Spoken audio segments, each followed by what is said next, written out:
بینەران و بیسەرانی بەڕێز لار شوێنێکن سڵاوتان لێبێت من کامەران حاجی عومەر باسی ڕۆژتان پێشکەش دەکەم. باسی ڕۆژ ئەمڕۆ دوو تەوەر شرۆڤە دەکات. تەوەرێکمان تایبەت دەبێت بە کۆڕبەندی ئابووری داڤوس کە وەک دەزاندرێت لە وڵاتی سویسرا بەڕێوە دەچێت. ئەم کۆڕبەندە ئابووریە دیارە بە بەشداری دەیان سەرکردەی وڵاتان و بەسەدان خاوەن کار و کۆمپانیای جیهانی بەشداری لەو کۆڕبەندە ئابووریە گەورەی جیهاندا دەکەن. دیارە شانێکیش لە هەرێمی کوردستانەوە بە سەرۆکایەتی مەسعود بارزانی سەرۆکی هەرێمی کوردستان بەشداری لەو کۆڕبەندە ئابووریە دەکات. بۆ قسەکردن سەبارەت بە چالاکیەکانی کۆڕبەندەکە و گرنگی بەشداری هەرێمی کوردستان لە کۆڕبەندی ئابووری داڤۆس بە شێوەیەکی ڕاستەوخۆ لە ستۆدیۆی سنتەر میوانداری بەڕێز محەممەد ڕەئوف وەزیری پێشووتری بازرگانی حکوومەتی هەرێمی کوردستانمان کردووە. بەڕێز محەممەد ڕەئوف بەخێر بێن بۆ باسی ڕۆژ. سوپاستان دەکەم. کۆڕبەندی ئابووری داڤۆس لەسەر ئاستی جیهاندا دیارە شوێنی خۆی گرتووە و دەگوترێت کە ئەمە نەخشە ڕێگەی ئابووری بۆ زۆربەی وڵاتان دیاری دەکات. دیارە هەرێمی کوردستانیش لەم کۆڕبەندەدا بەشداری کردووە. ئەمە بۆ هەرێم گرینگە؟ بسم الله الرحمن الرحیم. طبعا هەر بەشداربوویەک کە بەشدار ئەکرێ یا داعوەت ئەکرێ یا بێتە ئەندامی هەمیشەیی ئەو کۆڕبەندە پێداویستی وڵاتەکەیەتی ئەگەر نوێنەری وڵاتان بێ پێداویستی ئابووریش و سیاسیش بە تایبەت ئابووریەکەی و ئەگەر شەریکات بێ یا بزنسمان بێ بە پێی ئەو کە لە تەبادولی تیجاری یا دروستکردنی علاقاتی تیجاری یا کڕین و فرۆشتن هەموو شتە گەورەکانی ساڵانە لەوێ لەسەر ئاستی بەرزی جیهانیە ئەکرێ. بوعدی سیاسیشی هەیە ئەم قەزەیە، بوعدی ئیقتصادیشی هەیە، چونکو هەموو یا با بڵێم زۆربەی زۆری سەرکردەکانی جیهان لەوێ لە ساڵی 1974ەوە تا ئێستا بەشداری تیا ئەکەن و هەندێک لە بڕیارە ئابووریەکانی جیهان هەندێک لە بڕیارە ئابووریەکان پەیوەستە بە تێگەیشتنی سەرکردە سیاسیەکان هەتاوەکو چونکو باسی شەراکەی کۆمەڵە شەراکاتی تیاکرێت لەسەر ئاستی عالەم و بەپی ئەوەی کەوا سێ ڕەهەندی سەرەکی یا سێ مەجای گرنگی سەرەکی لە کۆڕبەندەکە ساڵانە باس ئەکرێ و ئەوە بەرنامەی کاری کۆڕبەندەکەیە. یەکێکیان کە بریتێ لە پیشەسازی و ئیستا ناویان ناوە پیشەسازی جیلی چوارهەمی پیشەسازی لەسەر ئاستی جیهان کە گەشتۆتە قۆناغی چوارەم و بە پێی پێوەری پار سین لە دوای 2016ەوە ئەبێتە ڕائید و سەرکردە و پێشەنگ و ئەمە کێشەی گەورەی ترامپیشە ئەگەر مەجال هەبوو دوایی بچینە سەر ئەو بوارە. بواری دووەم بریتێ لە شەراکەی جیهانی لە کۆمەڵێشتا هەموو عالەم شەریکن کە ئیسە گەورەترینیان بریتێ لە مەناخ و تێکچوونی کەشوهەوای جیهانی و ساڵانە سەدان ملیۆن دۆلار لەو بوارە سەرفەکرێ و مؤتەمەراتی بۆ گیرێ. بەشی سێمیشی با بڵێن بواری سێم بریتێ لە ئەمنی عالەمی کە ئێستا هەموو جیهان زیاتر لە جاران ئەمنی مشتەرەکیان هەیە لەبەرەوەی قەیرانی مشتەرەکەیە لەبەرەوەی هەڕەشەی مشتەرەکەیە. ئەگەر سەیری ئەم سێ بوارە بکەین ڕیزبەندی بوارەکان بەنیسبەت ئەمڕۆوە خاڵی سێهم کە بریتە لە خاڵی ئەمنی جیهانی کە ئەمنی تەحەدیاتی ئێرهابە لەسەر ئاستی هەموو جیهان. کوردستان دەکرێت لەو پەنجەرەیەوە سوود ببینێ. ئەم هەرێمی کوردستان لە دوو شوێنەوە ئەتوانێت بچێتە ناو کۆڕبەند کاریگەری هەبێ وەکو کاراکتەر ئەمڕۆ لە مەوزوعی ئەمناکە لەسەر ئەرزی واقع ئەمە ڕوبەڕووی تەحەدا ئەساسیەکە کە بووینێتەوە کە ئیرهابە و ئیرهابەکەش دەستە و یەخەیەوە هەموو دنیاش یەکێ لە سەنتەرە ئەساسیەکانی هەموو دنیا ئێرەیە هەولێرە کوردستانە. قسەمان لە ساڵان زیاتر پار و پێراریش قسەمان هەبووە بەس ئەمساڵ جددیتر گرنگتر لەبەرەوەی زیاتر کورد و هێزی کوردی و توانای کوردی لەو بوارە دەرکەو و خاکەکەمان و قەزیەکەمان و ئایندەشمان بەسراوە بۆ ئەمنەوە لەبەرەوە هەموو دەوڵەتێک لە مەسەلەی ئەمنە ئەمساڵ لەوێ قسەی لەگەڵ ئێمە هەیە. ئەمنەکەش مشتەرەکە لەبەرەوە ئێستا هەموو دنیا تەحال و هاوپەیمانی هەموو دنیا لێرەیە و حزوری هەیە هەر کەس بەجۆرێ. بەشی دووەم و بەشی یەکەم کە پیشەسازیە زۆر جێگە دەستی ئێمەی تیان نیە مەگەر لە ئایندا قسە لە پیشەسازی نەوت و مەواریدی طبیعی ئەم وڵاتە بکەین کە نەوت و غازە و مەواریدی طبیعی ترمان هەیە. ئەمما ئەو پیشەسازی کە ئێستا لەوێ قسەی لێ ئەکرێ لە جیلی چوارەمی پیشەسازیە. ئێمە هێشتاوەکو لەو مەجالانان نین. تر مەبەستیان لە ڕۆبۆت و بواری تەکنۆلۆژیایە کەم بوونەوەی ڕۆلی مرۆڤە لەو بوارەدا. دەمەوێت قسە لەسەر گرنگی پێگەی هەرێمی کوردستان بکەم لە بەشداریکردن لە کۆربەندی داڤۆس. پێتان وایە کە بەشداری هەرێمی کوردستان بەشداریەکی شکلیە یاخود بە پێچەوانەوە لە کاتێکدا کە خودی مەسعود بارزانی بەشداری لە کۆربەندەکە دەکا، هەرێمی کوردستانش بۆتە ژمارەیەک لە پێوانە ئابوووریەکانی جیهان و سەقامگیری ئەمنی لە ناوچە کۆربەندەکە خۆی هیچ شتێکی شکلێتی تیان نیە، هیچ شتێک. چونکو جارێ بەشدار بوونەکەت یاعتیباریە ئەوە یەک، دووەم ئەبێ پارەی ساڵانە بێ ئەگەر ئەندامیت 40,000 یۆرۆ بدا ئەگەر ئەندام بێ، و ئەگەر شەریکە بێت یا ڕەجولەعمال بێ بیەوە ساڵانە هەر جارێ بەشدار بکە بێ 18,000 یۆرۆ بدا. و ئەمە خزمەتەکەی هەرچەند چەپەکانی دنیا ئەڵێن کۆربەندی جیهانی تەنها خزمەتی سەرمایەدارەکان و پارەدارەکان و خاوەن مەساڵحی گەورە ئەکا و هیچ خزمەتێ بە هەژارەکانی دنیا ناکا. و خەڵکێکی تری ژۆک و مراقبینی اقتصادی لەسەر ئاستی عالەم ئەڵێن هەموو ساڵە تەقریرێکی گەورەی لێ ئەکەوێتەوە لە بوارە جیاجیەکانە، بەڵام بڕیاری گەورەی لە ناکەوێتەوە بۆ گۆڕانکاریە گەورەکان. بۆ نمونە ئەو پیشەسازیانەی کەوا زەرەر ئەگەێنن بە مەناخ لە دنیا، هەموو ساڵێ تەوسیاتە کرێ کە تهدید بکرێن یا تەحجیم بکرێن یا نەوعی تەکنۆلۆژیاکان بگۆڕێبەوەی زەرەر نەدا. با بینە سەر قەزەی کوردی کورد، مادەم هەرێمی کوردستان ئاستی بەشدار بووە کە ئاستێکی بەرز و باڵایە و ئەتوانن لە دوو شتا قسە بکەن. ئەوە با بڵێن شوێنێکی زۆر عملیە بۆ دروستکردنی علاقاتێکی سیاسی لە ڕێگەی ئابووریەوە. و ئەمە کە بەشی سێهەم کە باسی ئەمنە و ئەمنیش بۆچی لەوێ باسێکی گرنگەیە، پایەی سێهەمی سەرەکی ناو کۆڕبەندەکەیە لە بەرۆی ئابووری هەمووی ئەبەسرێ بە ئەمنەوە. ئەوە ئابووریە ئەم ساڵ، ئەوە ئەمنە 3 ساڵە وای کردووە پیشەسازی یا بڵێن ئینتاجی سەناعی لە ئەوروپا لە پاشەکشا بێت، چونکو بازاڕەکەیان کەساس کەوتووە بە بۆنەی ئەمنەوە. و ئەوە ئێمەین لە ناحی ئەمنیەکە وەکو کوردستان لە چەق و لە سەنتەری ناو شەڕەکان و هەم میلەتەکە و هەم پێشمەرگەش سنگی پێوە ناوە و لە ئاسمان و ئەرزی ئێمە بەشێ لە ئیداری ئەو ئەمنە ئەکرێ. لەبەرەوە گوێ لە قسەی ئێمە ئەم ساڵ باشتر ئەگیرێت کە ڕۆڵی کورد وازەح بووە لە قەزێکە و لەم ڕێگەوە کورد ئەتوانێت پەیامە سیاسیەکانی تری خۆشی بگەێنێ. کەوایە هەرێمی کوردستان بۆتە ناوچەیەک یاخود بۆتە فاکتەرێک کە سەقامگیری ئاسایشی جیهانی ینی بەشێکی لە ئەستۆدا بێت. کورد طبعا تازەوا هاتووە، ینی مەوقعەکە جوغرافیەن شوێنەکەمان وا هاتووە، لەبەرەوە بەشێکین لە سەنتەری ڕوبەڕووبوونەوەی تیرۆر و ئەو ئاڵۆزیەی کەوا لە ناحی ئەمنی شەرقەوسەتیە کە دروست بووە. ماوەی 7 ساڵ بوو ئەم قەزیە لە ئیسرائیل و لە فەلەستینا بوو، بەڵام لە 2006ەوە بووە بە عێراق و لە 2014ەوە بووە بە کوردستان و مووسڵ و بە دەوری ئەم قەزیە ئەسوڕێتەوە. بەڵێ و هەموو سەرکردەکانی جیهان بە تایبەت ئەو وڵاتانەی کەەوە ئابووریان زۆر بەسراوە بە ڕۆژهەڵاتی ناوەڕاستەوە و ئابووریەکی تەکاملیان هەیە پێکەوە تەواوکارن بەبایەخەوە گوێ ئەگرن لە تەقریری کوردستان بزانن ڕوئیەی سیاسی و ڕوئیەی ئەمنی و ئیحتیمالاتی مستەقبل بە پێی خوێندنەوەکانی ئێمە. هەر ئێمە نین، ئەمریکا، رووسیا، سین، ئەڵمانیا، فەڕەنسا، بەریتانیا خوێندنەوەی تایبەتی خۆیانیان هەیە بۆ ناوچەکە بە گشتی و بۆ کوردستان بە تایبەتی، لەبەرەوەی کەوە لە ئایندا ئەم مەنتیقە غازی هەیە، نەوتی هەیە، مەواردی طبیعی تری هەیە بە مشارەکە لە عێراق و بە جیاش لەگەڵ عێراقا. لەبەرەوە جێگەی ئیحتیمامێکی گرنگە و ئەگەر ئەم سنتەرە لە ڕووی ئەمنیوەکەی سەر تەحەدای ئەکرێ ئاسایشی بۆ بگەڕێتەوە و عێراقی دوای داعش ببێتە عێراقێکی ئارامی ئەمنی، سەرەتایەکی تری ئابووری لە ناوچەکە دەست پێکە و یەکێ لە دەرگاکانی ئابووری هەولێرە بێ. باش، ئێستا ئاوارەیەکی زۆر لە هەرێمی کوردستان هەن و هەرێمی کوردستانش بە کۆمەڵە قەیران تێپەڕ دەبێت. شەڕی داعشش دیارە کاردانەوەی زۆری لەسەر ئابووری هەرێمی کوردستان دروست کردووە.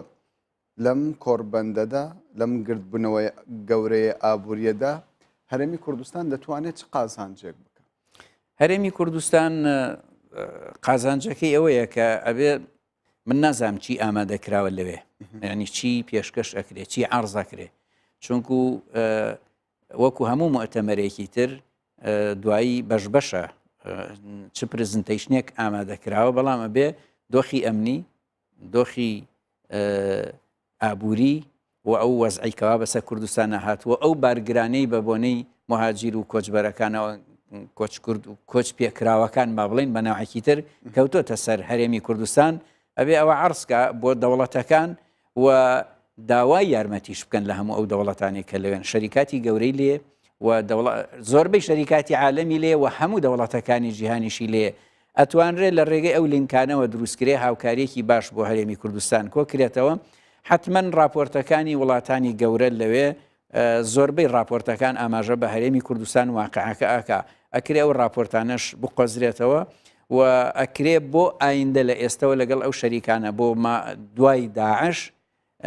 جارێکی تر بە عقلێکی اقتصادی نوێەوە هەرێمی کوردستان لەگەڵ شەریکاتی جیهانی بچێتەوە پێش بۆ سەر لە نوێ ئاوەدانکردنەوەی کوردستان و سەر لە نوێ ڕاکێشانی هەم عقلی اقتصادی و هەم تەکنۆلۆژیا و هەم سەرمایە گوزاری دەرەوە بێنێتەوە بۆ هەرێمی کوردستان دیارە یەکێک لە ئامانجەکانی شاندی هەرێمی کوردستان ئەوەیە کە قەناعەت بە کۆمپانیا بیانیەکان بهێنێت جارێکی دیکە و بەرهێنان لە هەرێمی کوردستان بکەن بە تایبەت لە دوای داعش بەڕێستان وەکو وەزیری بازرگانی پێشووتری هەرێمی کوردستان ئەزمونتان هەیە لەسەر هەم ڕەوشی ئابووری هەمیش سیاسی پێتان وایە هەرێمی کوردستان کەشوهەوایەکی لەباری دەبێت لە دوای داعش لەوەی کە کۆمپانیەکان بتوانن سەرمایی خۆیان لە هەرێمی کوردستان وەگەڕ بخەن کەشوهەوای ئایندەی کوردستان بەسراوە بە دوو حاڵەتەوە بە دەرەجەی گەورە بە دەرەجەی زۆرتری مەساحەیە زۆرتری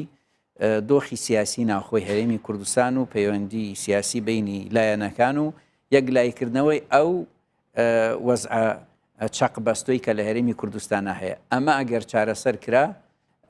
ئەوان مراقبەی ئەو دۆخەکەن لە ڕێگەی قونسولیاتی تیجاری کە لێرە هەیەنەوە لە ڕێگەی سەفاراتیان کە لە بەغدا هەیەنەوە لە ڕێگەی ئەو راپۆرتانێکەوە هاواڵگریەکان پێیان ئەدەن جگە لەوەش راپۆرتی ئەو شەریکانی کە پێشتر لێرە بوون تەسیریان تێکە دووەم بەسراوە بەو معادلە ئیقلیمی کە لە منتیقەکە هەیە لە مسەلەسی تورکیا ئێران عێراقا ئەو حاڵاتەش کاریگەری ئەبێ بەڵام ئەوە کاریگەری دەرەجە دووە دەرەجە یەک نییە دەرەجە یەکەکەی ئەم دۆخی خۆمانە ئەگەر ئەمنی عێراق و ئەمنی کوردستان دوای داعش ڕاگەیەنراکە دۆخێکی نوێی ئەمنی لە عێراقا دێتە پێش و لە کوردستانیش بە تایبەتی شەریکات بە دوای فرسەتە ئەگەڕێن فرسەت لێرە زۆر زۆرە لە هەموو بوارێکە هەیە ئێمە ئێشتاوەکو تازە خەریک بوو تا 2013 لە هەندێک بوارە دەست پێ بکەین بۆ شەریکات دەست پێ بکە بەڵامیتر لە 2014 دەرگاکان بۆ هۆکارانی کە هەن ئەمنی و ئابووری داخران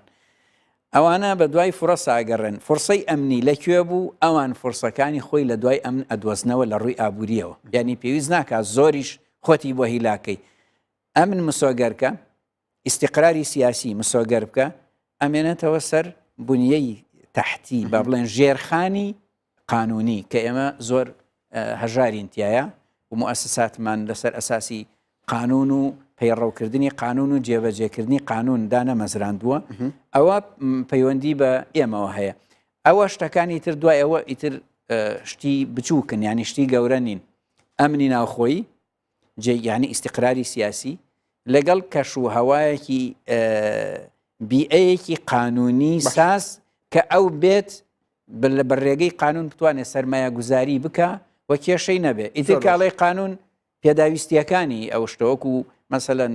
زۆرمان باس کردووە بانق و پێداویستیەکانی بانقا ئونشورانسە ئیلە ئاخیری باش ئەگەر باسی ئابووری کوردستان بکەین یعنی زێدەتر قسە لەسەر ئەوە دەکرێت دروستبوونی هەر دەوڵەتێک لەسەر ئابووریەکی باش داهاتووی باشتر دەبێت مقەوماتی هەرێمی کوردستان لە ڕووی ئابووریەوە چەندە لەبارە بۆ ئەوەی دەوڵەتی لەسەردا بمەزرێت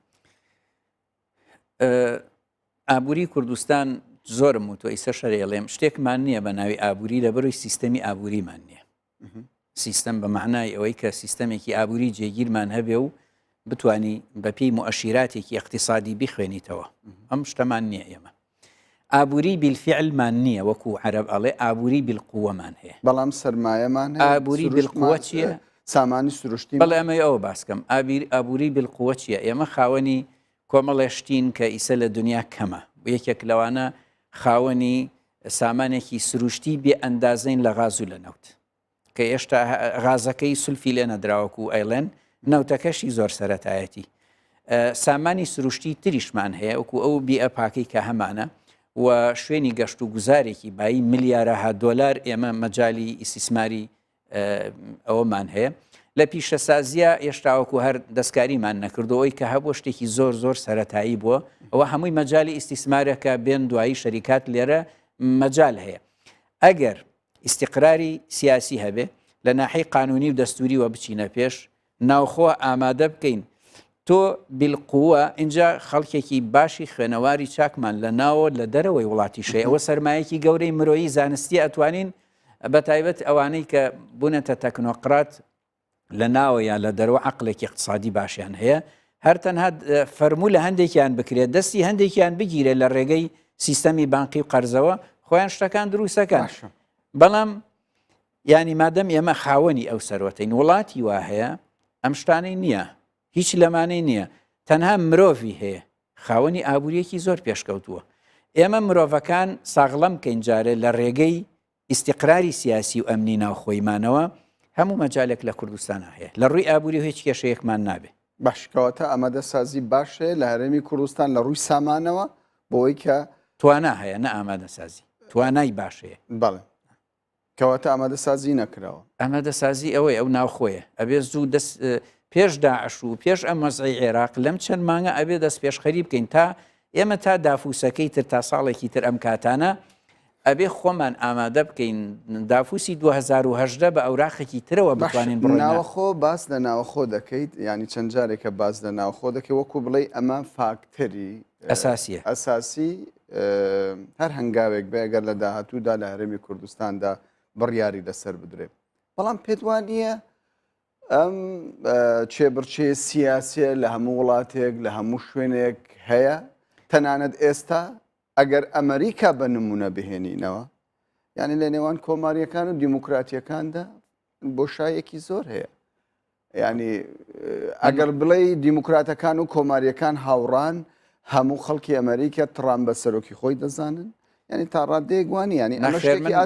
لەسەرەوە بە تعلیقە لەسەر ئەوە بە ئەو سراعەتوندەی لە بینی کۆماری و جمهوریە هەیە کۆماری و دیموکراتە هەیە زۆر زۆر تونترە لەوەی لە نێوان یەکێتی و پارتیا هەیە و لە ڕووی هەندێ بیر و بۆچوونەوە حتا لە بینی گۆڕان و پارتیشە ئەگەر یەکێک گوێی لە قسەی منە و نازانێ معلوماتی لەسەر ئەوە نیە کتێبێک کە بیل کلنتۆن نووسیوێتی 2013 تەبع کراوە باسی ئەوە ئەکاڵێ ئابووری پێشکەوت و پێویستی بە حکوومەتی زیرەکەیە ئەمە عنوانی کتێبەکەیە بە عەرەبی بە ئینگلیزیش کرد نووسراوە بە عەرەبی تەرجەمە کراوە 2013 ڕسمی خۆی پێوەیە لەو کتێبات و ئەزانی سراعی ئەو دوو حیزبە چەند توندە وە کێشەی ئەساسیەکە لەسەر چییە زۆر جار لەسەر ئەوەیە هەندێکیان ئەڵێن ئەبێ حکوومەت ئەوەندە بەدەسەڵات نەبێ و ئەوەنە تەدەخل لە کاروباری قوتاعی خاصنەکە و هەندێکی تریان ئەڵێن ئەبێ حکوومەت بەهێز بێ و بە قوت بێ کێشەکە بۆ لەوێ ناگاتە ئەوەی قەیران بۆ هاوڵاتی دروستکە لەوێ موسسات هەیە موسسات تەحکومەکە موسسات جێگیرە دەستور یاساکان قەزا ناحی عەدالەتی ئیجتیماعی حڕیات بە هەموو معناکانی ئەمانە جێگیرن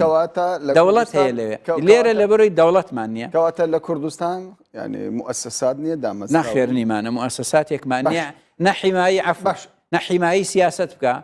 نەحیمایی سیاسات بکە نەحیمایی قوتاعی خاص بکە بەڕێز محەممەد تۆ باز دەوە دەکەی کە گەورەترین سڕا لە نێوان پارتی دیموکراتی کوردستان و یەکێتی نیشتیمانی کوردستان هەیە بەڵام ئەگەر باز لە دەستکەوتەکان بکەی لە مێژووی کووردە زۆر ئەستەم بووە لە حکومڕانەتی یەکێتی و پارتی ئەوەندەی دەستکەوت هاتووە دەستکەوت هات بێت بۆ نمونە مەسەلەی دەستوری عێراقا کە بۆ یەکەم جارە هەرێمی کوردستان وەکو فیدرالیەت سیستەمی فیدرالیەت قبول کرا و ینی دەیان دەستکەوتی دیکە کە بۆ هەرێمی کوردستان لەسەر دەستی یەکێتی و پارتی هاتوونەتە ئاراوە بۆچی بەلایەنی زێدەتر سلبیەکە تەمەشای نزیک بوونەوەی و دو حزبە دەکرێت ئەسڵ ئەوەیە تۆ هەمیشە دەستکەوتت هەبێ دەستکەوتنی نەوتە بەس بە ئەچمە سەر باسەکەی تۆ ئەگەر ئەو دەستکەوتانە نەبووایە ئێستا مرن تۆ لێرە ئەم حیوارەمان ناکرد ئەمە شتێکی طبیعیە ئێمە طموحمان زیاتر بووە بێ زیاتریش بێ ئەبووە ئێستا دەوڵەت بووینای ئەبووە ئێستا خاوەنی موسەسات بووینای ئەوە ئێستا پەرلەمانێکی حەقیقی بووایە بە تەشریعی و بە چاودێریش ئەوە ئێستا دەستگای قەزا لە 100 بێلایەن بووایە بە هەموو دەسەڵاتەکانیەوە بەڵام ئەو دۆخە سیاسیە کە لەسەر کۆمەڵێشتی زۆر قوڵیش نییە زۆر گەورەش نییە تێکچوو ئالۆزەوە بەسەریەکە دەستکەوتەکانی تری بەرەو لاوازی بردووانە حزبەکان بەڕێز محەممەد ببووریانی پێدوانیە حزبەکان بە تایبەت ئەوانەی کە لە نزیکەوە لە دەستەڵات دانین زێدەتر پرسەکان گەورە بکەن یعنی تەنانەت بە شێوەک لە شێوەکان وا لە خەڵک بکەن کە ئومێدیان بۆ داهاتوش نەبی ئومێدیان بەوەش نەبی کە ینی خاوەن خاکێکن خاوەن هێزێکن کە پێی دەگوترێت پێشمەرگا ینی دەتوانێت ینی دەوڵەتی لێدا دروست بکرێت لەسەر ئەم ناوچێت من طبعا ناکرێ بڵێ زیادە ڕەوی لە هیچ شتێکا لە کوردستانە نییە لە مەقالی ڕۆشنبیرە نووسەرێکەوە هەتاوەکو تەسریحی سیاسی کەسێکی سیاسی هەیە بەڵام لە هەمووی گەورەتر ئەوەیە ئێمە بە ئەوە 20 ئەوەندە ساڵ نەمانتوانی ئەم موسەساتەی هەیە جێگیری کەین بەرەو دەستور و دەستور بەرەو دەوڵەت بەرین بەڵام ئەم پرسیارە ینی نەمانهۆکار ئەگەر ئێستا بگەڕینەوە سەربار و دۆ خەرچەندە ینی ئێمە مەبەستمان لەوە نیە لە بابەتی باسەکەمان بچینە دەرەوە بەڵام دیارە هەموو شتەکان گرێ دەدرێت بە ناوەخۆی هەرێمی کوردستانەوە ینی ئەم دۆخە چێ گاندویتە ئەو مەرحەلە ئێمە باسی کێو ئەوە بکەین لێ دەرناچین بە باسی ئێستا بکەین باشترە ئێستا پێویستە دەست بجوڵێنین بەپەلە لە نووسینەوەی دەستور لە گەیاندنی هێزەکان لە بڕیارێکی چارە نووساسی هێزەکان پێکەوە لە ڕۆیشتن بەرەو ئینتیخاباتێکی تر لەو پرسیارم ئەوە بوو لە کاتێکدا یەکێتی و پارتی خاوەن پرۆژەی دەستور بوون وەک خەریک بوو دەستوریش پەسەند بکرێت پرۆژەی ڕژنووسی دەستوریش پەسەند کرا بەڵام ئۆپۆزیسیۆن بوو وای کرد کە دەستور پەسەند نە هەر پێش ئۆپۆزیسیۆن هینەکە دەستورەکەیان خەواند پێشەوەی ئۆپۆزیسیۆن ببێ و بێتە کار و دەست بخاتە قەزیەکە و شتە گەورەکان باسکە شتە بچووکەکان گەورە بکە پێشەوەی ئەمە بێ دەستور خەوێنرا ئێستا گەورەترین دەرفەت وەکو باسی لێوە دەکرێ بۆ کورد دروستبووە لە باشووری کوردستان بڕیار لەسەر پرۆژەی سربەخۆیی بدە بۆچی ینی لە بەشێک لە حزبەکاندا کار لەسەر ئەوە دەکرێت ئەو پرۆژەیە بە مەحاڵ بزاندرێ وا لە خەڵک بگەیندرێت کە ئەم پرۆژەیە بەم دەستەڵاتە بەم حکوومەتە بەم ئیرادەیە زۆر مەحاڵ دەبێتن ینی بچووکردنەوەی ئەو پرۆژەیە لە خزمەتی من وا نازانم باسی هەم دەستور و هەم دەوڵەتیش هیچ کەسێک نیەتی بچووکردنەوەیە لێدانی هەبێ مەگەر یەکێ نەخۆش بێ ینی نەفسیەن دەرونیەن نەخۆش بێ حەزی لە ئازادی و سربەخۆیی دەوڵەت نەبێ ئەم بەحسەن نییە ئەم باسی ئەوەیە ئێستا ساڵانە لە کۆمەڵێک دەوڵەتی تەواو ئازادا کە بە تەواوی دیموکراسین ساڵانە ڕیفراندۆمەکرێ جیابینەوە لە فڵان دەوڵەت یا جیا نەبینەوە بەشێکی ئەڵێ باش و بەشێکی ئەڵێ نەخێنەوە بەریتانیا و کوێ ئوسکوتلەندە کوێ بەیەکە و زۆر تەبیعیە ئەوە هەیە وای تەفسیرەکە ئەڵێمە کۆمەڵێک سیاسی و کۆمەڵێک سەرمایەدارن بۆیە حەزەکەن جیابنەوە هەزیشانڵێن بەڵام ئوسکوتلەند ئێمە ئەوە نەکەین بە نەکەینە میعیار کە خەڵکێکەیە ئەم شتە قەزیە بچووکە کاتەوە ئێستا دەست نەکراوە بە باسی چاکسازی لە کوردستانە لیژنەی بۆ دروست نەکراوە دەست بجوڵێنن کۆمەڵێک کەیس بخەنە سەر شاشە کۆمەڵێک کەس عقوبە بدەن چاکسازی بە عەمەلی دەست پێ بکەن خلالی 2-3 مانگ خلالی 2-3 مانگ لە سا 75 ئەو میلەتە وای لێ ئەگەر قودرەتی پارە هەیە کە خەڵق قەناعەتی وا هەیە بەشی موچە هەیە بەس بەشی بوجە نییە ئەوە بەحسێکی ترە خەڵکێکی شەیە لە قەناعەتی بە بوجەی شەیە بەڵام زۆرینەی خەڵک قەناعەتی بە قودرەتی پێدانی موچە هەیە دەست بجوڵێنن لە ڕێکردنی مەعاش لە سەری مانگەکانە تۆزێک دەستکاری مەعاشەکە بکەن هەنگاوێک بنێن لە ئیستیقراری سیاسیەکە بەڵام لەگەڵ ئەمانەشە ئەو چاکسازەی دەست پێکراوە هەندێک کەیسی عملی ئیعلانکەن دوای 5 مانگ 4 مانگ ئیعلانی دەستور و دەوڵەت بکات زۆرینەی خەڵکی کوردستان لەگەڵ خەڵکی کوردستان زۆر بیانوگریش نییە و زۆریش بە بیانوو نییە لە دەسەڵات بەڵام هەرچی ئەڵێ هەر هیچ نییە هەر دیار نییە کێشەکە لەوەیە کێ حەزی لە ئەوە نییە خاوەنی ئابوووریەکی سربەخۆ و خاوەنی پەساپۆرتی خۆی بێ لە پەساپۆرتی عێراقی ڕزگاری بێ ئەوەی یەک جارچوو بێتە دەرەوە کە ئاوا بە قنچاو سەیری ئەەکەن و سەیری پەساپۆرتەکە یەکەن عێراقیە بە بێزەوە تەماشاکرێ ئیتر جارێکتر حەز ناکا بڕۆ سەفەری دەرەوە بکە ئەوەی لێ هاتووە ئەوانەی زۆر سەفەری دەرەوەکەن بە ئیسراحەت و یەن و ئەڕۆن و مشتیلانێ پەساپۆرتەکانیان ئەجنەبیە بەڵام پێدوانیە ئەو قسەی کە زۆر جار هاوڵاتیان لە هەرێمی کوردستان دووبارەی دەکەنەوە دەڵێ من کە گیرفانم بەتاڵ بوو دەوڵەتێکم بۆ چییە پێدوانی ئەمە بە شێوەک لە شێوەکان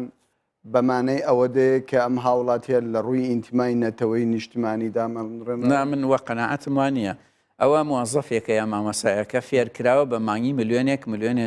دینار 2 میلیۆن 5 میلیۆن ئێستا 400,000 دیناری هەیە خۆی و ژنی و مناڵی محتاجە برسیش هەموو قسەیەکەکە نەدار هەموو قسەیەکەکە تەنیا ئەمە دوا پرسیارم دەبێ بۆ کوردێک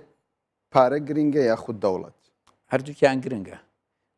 دەوڵەت یعنی ئازادی و سربەخۆیی و کەرامەت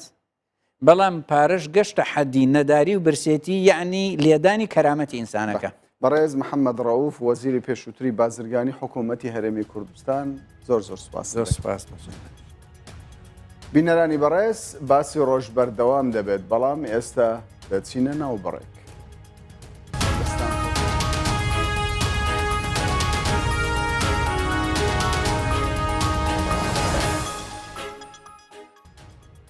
جارێکی دیکە سڵاوتان لێبێت بینەران و بیسەرانی کوردستان 24 و باسی ڕۆژ تەوەری دۆمی باسی ڕۆژمان تایبەتە بە ڕەوشی ڕۆژ ئاوا و دەستپێکردنی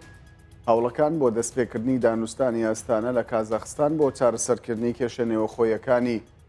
سووریا بۆ قسەکردن لەسەر ناوەڕۆکی ئەم دانوستانە و دەرەنجامەکانی بە شێوەیەکی ڕاستەوخۆ لە ستۆدیۆی سنتەر نەشئەد زازا ئەندامی مەکتەبی سیاسی پارتی دیموکراتی کوردستان سووریا پەدەکەسە لەگەڵمانە بەڕێز نسئەت بەخێر هاتن بۆ باسی ڕۆژ دەستپێکی دەخوازم بپرسم یانی ژبلی هەمی پارتیên کورد لە ڕۆژاوای کوردستانێ ji ber çi yanî ngo wekî enekese nûênerayetî Kurd dikin li danostanê Estana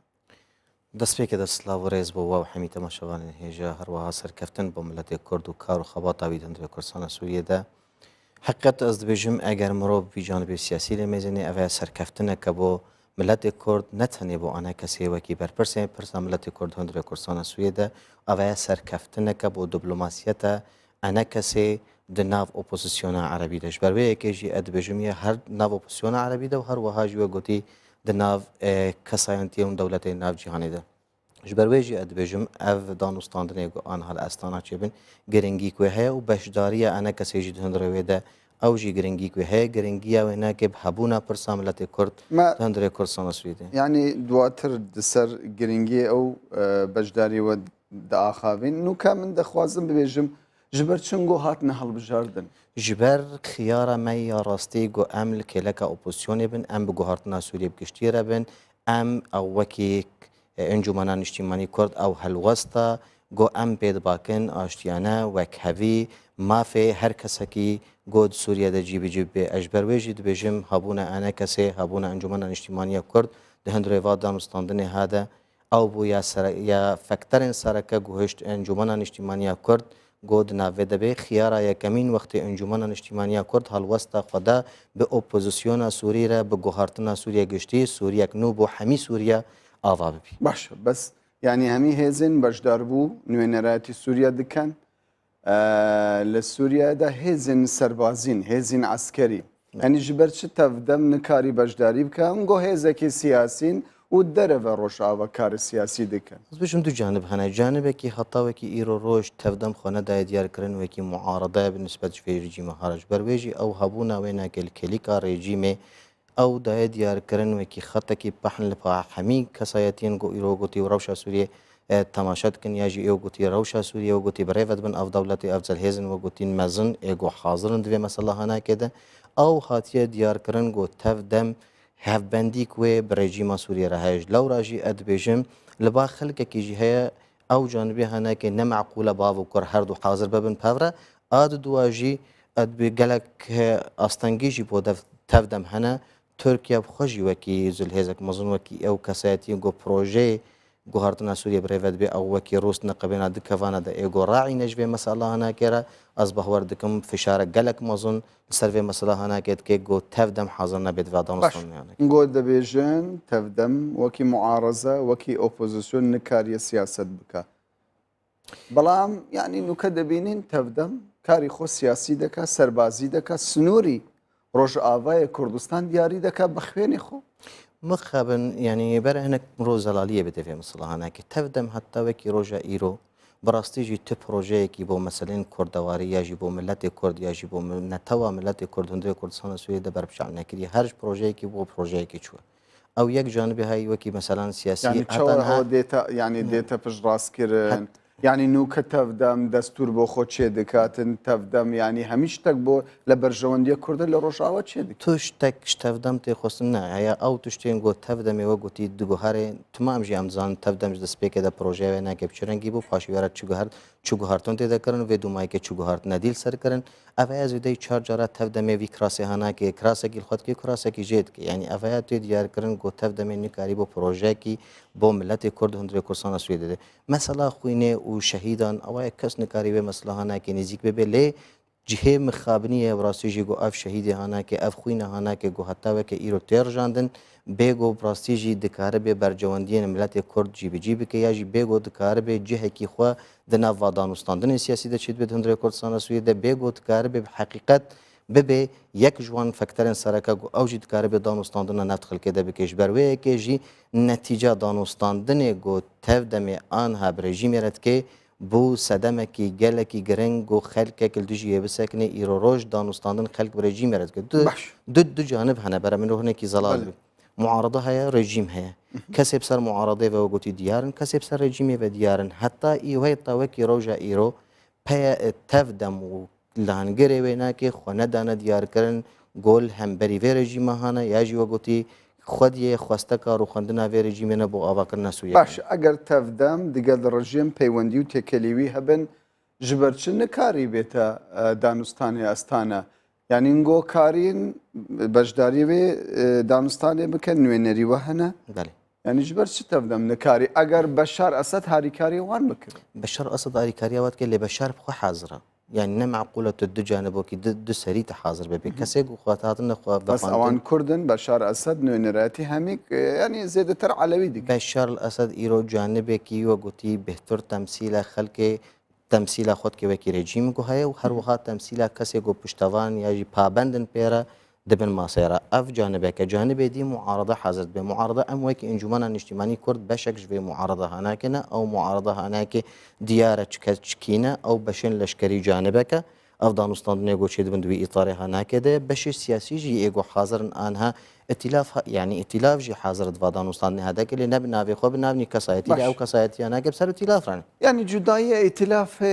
معارضه سوريا دقا رژیم سوريا چنه بو كردان هر دوك دبيجن ما في كردان نيه فيدرالي ما في كردان نيه سربخوي ما في كردان نيه دستالاتك سربخوي يعني جدايه چنه حقيقه از بيجم يعني از تبليوناك ناب منو اويا راستي كويناك بيرنگه هناك هي يعني نه كسايتيني هنج معارضه لفرل دراهانا كي درت كفن داغني براسيجي وكي جانا عرب بجن نشازن لفرل دراها درت كمل دوجي ما في ملت كرد ساكنن لي ام وكي انجمنان اجتماعي كرد ما ريكفتنك هي او ريكفتنا هناك بمعارضه راه مال سر حفظ خاله لفكري او حفظ خاله هناك جي حتى وك ايرو موجودا جده 16 هافت هيفا هشتاد ما بائتلاف او ريكفتنا هناك ام زكريا تيدا تيديار كرن جو ما في ملت كرد هندري كردستان سويدا بفيرنجه هناك سر مسائل فدراليه يعني شرنجي نقول شرنجي دخوازن حكمي ذاتي ام فدراليات تخوازن روجا جو انجمنان اجتماعي كرد غاتي دامزن بلام ائتلاف اجتماعي آمادنه و ویدا خواستی چه بچه؟ ائتلاف وقتی گم مفهور ام ذکر ایواجه هناك تحفظ ایماج تحفظات هبون هوايا حتى انها افدویم هفدو بقناعات بدن راسته يعني ما ترسيك عربة حتى انا يجبر إيرو روج وقتي يقول إقليمي كردستان دميزين الكريمة كردستان العراق دميزين أو موتورسيكل جمعنا كأنه وقتي يقول تدبي فدرالي وكأنه تدبي بارشابون أو ندرستا أو هشمندية عربة السر تشتي قخاتنا أفاكرن هتا وكي إيرو نكارن وهشمندية هنا كبجوهرن أف مجمتي خاصة وكي كرد ام دکاربن و خلکی هانا که به مافی ملت کرد بدن قبول کردن وکی گو ام دخوازن وکی گو ملت سوری گشتی دخوازو از نبه هوارم گو سوریا و گری وکی و سوریا گو او دخوازن او دیارج هر کس کیرا سوریا بچرنگه هانا که وچی اوایا دمینش دانوستاندنه پیش روش راز بیش دیاره تفدم دکاری بجداری و دانوستانه بکه بلام ترکیه معارض بو ریگن ندا تفدم بجداری بکه گلک دبیجن هون درين تركيا بجداري في دانستاني دكن يعني شتكي نورمالة أجر تفدم لدي مشغ لبشار أسد نزيقبي هون دقل يعني لأردوغان نزيكن از بجم او نگلکی درسته ایرو ایگو فخواندنا بوه مسئله هانا کد که یاجی ایگو اشراف سروا دانستاندن یاجی سروی مسئله گو آنها بریود بی اف دانستاندن الاستانا چید بین روس و ترک برامرونه بيجي تركيا أو روسيا لا اتفاق ضمني قياد بن مصيدة هي أو اتفاق ضمني السركسايتين جوارن وخواندن دوی دانستاندن جوال أستانا شيد بن أم هاتنا وخواندنش برجو أما بشك معارضة سورينا طرف دي هاتيه وخواندنش برجو أوايا رجيم إيرو خلافك نابنا دو طرف هذا نابنا معارضة ده هي ونابنا رجيم ده هي أو خلافه هناك بو چهار سرکرنا پرسا سوریه جبروی که جی تفدمی وقتی گو حاضر به وکی چوی حاضر به يعني أفيا جرك شغل كيرا ديار ببي وحاضر ببي جبر جو بري ريجيم حاضر هاتي دانوستاندنا معارضة ربك تفدم الكودي بي أفيا دفي ورد ديار كلام تفدم هلبت خلق كي وقتي أو بسر ريجيمه وحسب كرياش بروي كي جنهات يخواستن نمعناوي أم كيف خوشن جو تفدم بلان أردوغان بأشكرا دبي جيمد دقل بجدارية بيدنين اللي في دانوستاني ده راستا أفيا بجم حالاجو إيرو تفدم خوخستيه ده وكي بابند بريجيما بشار الأسد را أوايا براستيجي وكي خطن بحنا هاتنا كرنجو تفدم نوي وخواندن وادانوستاندن هون وكي أنا كسا وجودي ولا سرخاكي روجافايا كردستان يعني اشتكي وصانينا يعني دكارن شبكن بو كردان نقول البيدانستاني اد بجم إيرو روج أو كسيب ود بوكي هالوست يا جي وكي كسايتيد هندري كورسانا سويدا انجمانا اجتماعي كورزدي هشتيش صدي ملتي كور تمثيل دكي اما كريار نلدجي انجمانا شوا يعني تو صدي هشتا جماريكي قلق مزنا يعني او امر تو لكيرهين قصد بجم خلقك كيجي باش زاني ام دكارن وكي احصائي كي بو خلقك كي ماشي بكون استفتاء او قدي سر انجمانا اجتماعي كرد هر كسا كيجي زاني ريبازا برزاني ريبازا بيروز خلقك كي زاني وقتي ايران انجمانا اجتماعي كرد تمثيلات شد كلي تشتك هي كريارني هنا در حقه في انجمانا هنا كدبي كريارني هنا وقتي درباره هوالبند في انجمانا هاد بي هوالبند في ريبازا هنا كدبي او كرياري هنا كددن خياكرن وكانه تفدم او يا هر كسي وقتي الامر الناهيه كردستان سويدا يجي او تمثيل عملت كردكيه او باش. ايرو قتي بهترين خلق مثلا افات مي درستيا كنينه واستاكيد دكم سرفينا كيسكارم جند باجار نسبه ما وكي نسبه مئوي بالنسبه باش او امار دفتيه يعني امارك دروز دين وصابيجي بس اگر بيجن او امار بجراستا يعني هيزك صدي هشتا خلقي روجافا دقل انا كسبي چوا پیگی وی نینه چوا يعني کاریگری وی لسر روجافا نینه كاريجري بتشتك هي يعني خلقك هي تصورت كي إيرو تفدم بريفت بينها ريجيم حاضرة ريجيم بحميقة وتاخذ هرمي كردي ده حاضرة وأبا وقتي ديارة هجر مرو مقارنة كي دفردا بكي أنا إيرو ملاتي لبناني أسكار من نمونة كي جربين حزب الله تحكم بإيرو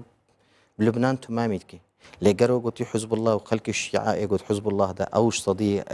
حشتين نسبة بكدي بسيطة أجر مقارنة بفلان تدا بكي أجر مقارنة بالسنة تدا بكي بلكي الشيعة نسبة هاري كم دركب بالنسبة لإيرو حزب الله تحكم حميم فاصل حياتك كنتيجة سلاح دستيوده يمن نمونة حوسي إيرو قلت يمن بريفد بن شرعيات الباش مايا أفاجي وكي نمونة كي هكت مقارنة كي ويجي بكي حوسينا أغلبية يعني حوسي هاري أقلية تمثيل دكن يمن ده لإيرو قلت سلاح دافيد فينجي أو دآخفيد هندري في ولاطي هناك دج لو راجعت بجم كردستان سوريا جي وقت قلت بقازي مقارنة جزئي نقبين هردو طرف هذا بكي أو مقارنة هناك إسقاط دبيل سرفي حالة هناك جبر ويجي أم بجن إيرو تفنج دا آخذي نحلا سياسي تنقو ما دام تفنج دا آخذي بلاني وهي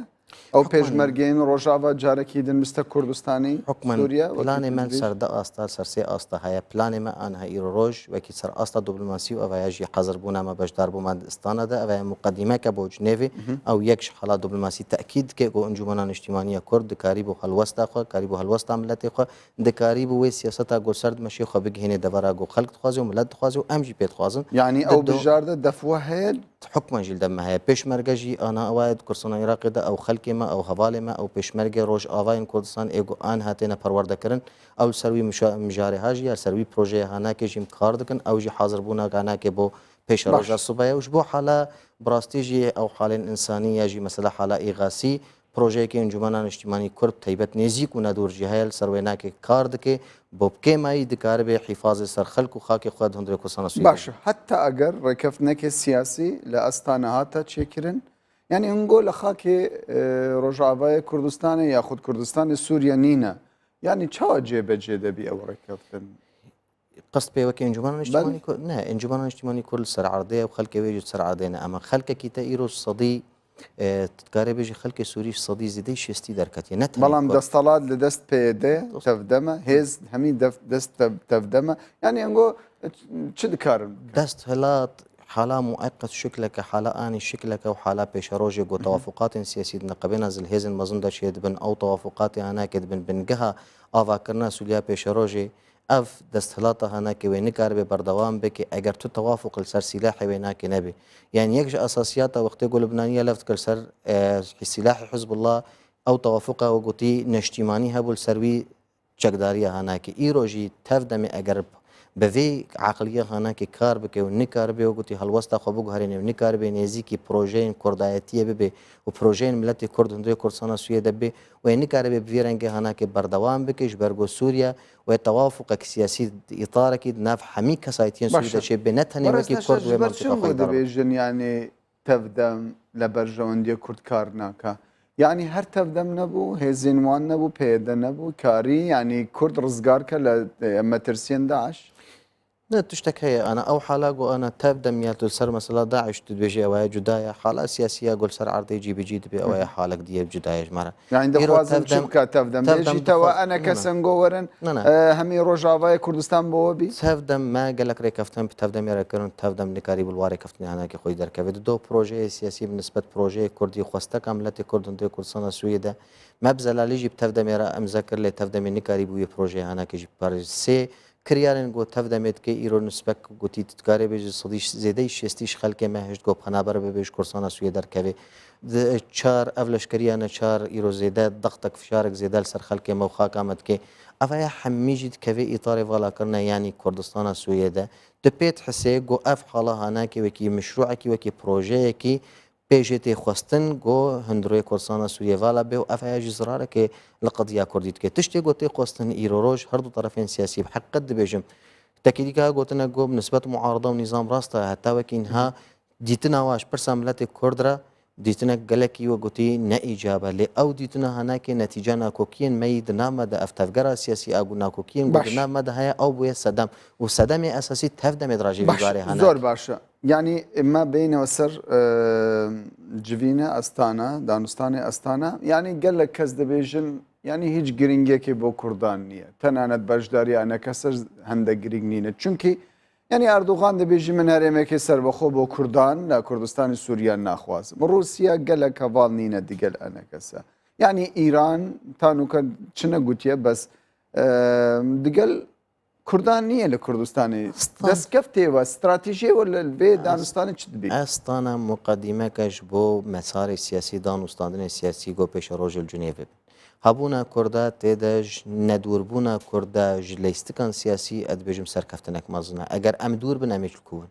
اگر ام ندنا و دانستاندنا دبن ملكون حكما ايروج وقت قلت الناف دانستاندنا بد بمعنى تو شريك و دانستاندنا تو شريك جوهرتني يعني رأي ودبي اللي فين دانستاني دكارن رأي خو بدن بريار بدن حكما هبونا ما بسي كسايتيا تمثيل بكيد هندروي مثلا هناك هندروي و دانستاندنا هناك ده ابا سركفتنا كبو كرد بو برساملت كرد ام نابي او سركفتنا مازونا لي ادبجم بكيماي مرود كاري هالوسط خوكي كرد بجهني فاكا سايتيجو إشراف السلفي ملفي هناك تكن ياجي إيجو تحضير تكنج بودان وستاندني بيش روجي ئەف مەسەلا ئەستانە مقدمە کە ئەم نابێژن وێ معجیزاتە بینێ لێ ئەستانە بنگەهەکە گوتل سەر ئاواکەش بۆ پێشە ڕۆژە دانوستاندنێ گۆل جنێڤێ ببن باشە بە زنگۆ لە جنێڤەیەکەوە دووش بەشداری کرد دەستکەفتەوە چ بوو؟ دەستکەفتیە مەوەکی دەستکەفتنی هەمی قلکی سووری بوو ئەو دەستکەفتنی هەناکی ئەز نابێژم هەتەنها دەستکەفتنی مەزون چێبوونە لێ دانوستاندنی سەر گوهارتنا سووری چێبن ئەم وەکی معارەدەت مەمین بەشێک ژوێ معارضاناکەرە ئەگە دەستکەفتنی چێ ببن ئەو دەستکەفتنی هەناکی سوبەهی ئەمێشریکێش سووریا پێشە ڕۆژێ بن ئەو یەک شوێ سەرکەفتنی هەناکی چەند ڕۆژێک ماینە ترامپ دەستەڵاتی خۆ لە ئەمریکا دەست دخە چاوەڕێکی ترامپ دەکەن ینی ئەو دەبێژی ینی من کورد وەکی هەوپەیمانێکی خۆ دەبینم یعنی ئێمە بڕاستێژی هێویدارن گۆ ئەو ئیداران و ئەمریکی وەرێ دکارە بێ حقیقت بجدیل سەرڤقان پرۆژەیە گوتند ڕۆژڵاتە ناویدا بسەکنێ و بتەیبەت ڕەوشە سووریا بگشت ینی ڕەوشە سووریا بتەیبەت و ڕەوشام هەرێمێ بگشتی و هەروهاژی ڕەوشە ملەتی کورد ینی ئەگەر ڕاست ترامپ دکارە بێ کووردا هەواڵبەند خوار ببینێ و ڕاست وە گوتی ترامپ بڤی ئیتیجاهیانەکەدا دام بکێ یا هەری گرنگە گۆ دکارە بێ حقیقت فدرالیا سووری تثبیت بکن ئەوژی دکارم ڕۆلەکە بلێزن فشارێکە سەر هەمی ئەطرافی سیاسی دەندرۆی سووریا دەبێن ئەگەر ژیم بێژی معارضە بێژی بەر ئەوێ ببێ دامن و جامع سووریا بگشتی ڕەوش ملەتی کورد رە تایبەت و ئەوێ دکارە بێ سوبەی ببێ پێشەڕۆژ ژگرتنە تەرۆلێ بۆ ڕۆژێژ بۆ گوتی ئۆروپیا و هەروەها ئەمریکیاژ ینی کورد ملەتێکی ئاشتیخوازن کورد ملەتێکی خودی مافن کورجی وە گوتی وەکی ڤقە ملەتە دخوازن بە ئاشتی بژین دخوازن بگهن مافێ خوا لە ئیرۆ خواستەکە هەیە ئەو خواستەکە هەناکە بجدید وێ ئەو ئیدارە هەناکێ لەسەر بسەکە باشە بەری زێدەتر ئیدارەی ئۆباما لە تەفدەم زێدەتر نزیک بوو چاوەڕێی هەمان سیاست دیکەن لە ترامپ ئەدبژم نەنێزیک بوو نێزیک بوو ناواناکە تەکتیکی بوو نەنێزیکە سیاسی بووش بەروێژت مرۆ جدا بکە نێزیکە نێزیکە تەکتیکی وەکی حەلا ئەسکەری و خۆرە کارتانی شکلەکە نێزیکیان سیاسی وەکی دانوستاندن و هەلوەستن سیاسی وایە توشتێکی دیە ژلە و ڕژیت بینم ینی دانوستاندن هەر ئەو دانوستاندنن ئیتارێ پێویستیان و خەلکە هەناکەدا بێ تەفدەمێ بەڕێز